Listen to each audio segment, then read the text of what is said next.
About this book. This book is transcribed directly from a powerful multi-part sermon series delivered in a live church setting.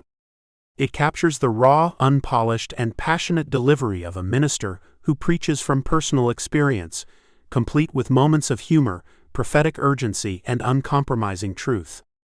What began as a sermon starter became a life-changing message about the extraordinary power of our words.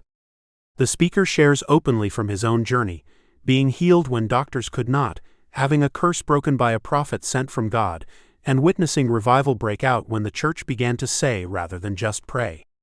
This is not a polished theological treatise, but a spirit-led mouth-to-ear proclamation meant to shake listeners out of religious complacency and into a new dimension of faith, authority, and confession.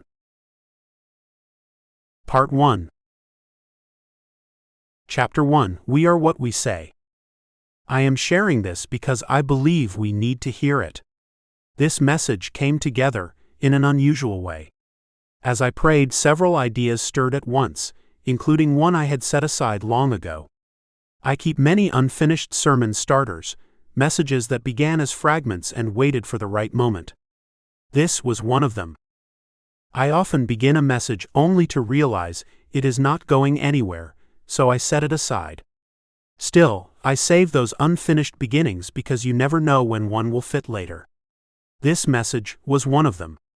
I had only written 2 or 3 paragraphs when something settled in my spirit and I knew, this is it. Tonight I want to talk about confession. The title is We Are What We Say. In many ways, we become what we continually speak. If you say something often enough, it begins to shape the direction of your life. Wrong confessions can imprison you. What you speak can place you in bondage. Right confessions, however, can set you free. We can live bound, or we can walk in freedom. If we constantly speak weakness, we will grow weaker. If we continually speak sickness, we may begin to live under its weight. If we keep confessing poverty, we can move deeper into lack. If we confess fear, that fear can grow. Whatever we continually confess tends to shape the course of our lives. That is why this matters. Some of us have developed a careless way of speaking. I have heard people say things like, "I'm losing my mind," or "I'm going blind," as though such words mean nothing. But even from childhood, we can speak things over ourselves that place us in unnecessary bondage.